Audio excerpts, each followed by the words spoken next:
Today we celebrate the first glorious anniversary of the Information Purification Directives.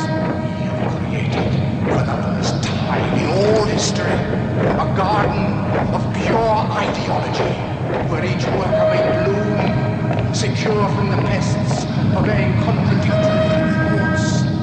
Our unification as laws is more powerful a weapon than any fleet or army on earth. We are one people, with one will, one resolve, one cause. Our enemies shall talk themselves to death, and we will bury them with their own confusion. We shall prevail. On January 24th, Apple Computer will introduce Macintosh. And you'll see why 1984 won't be like 1984.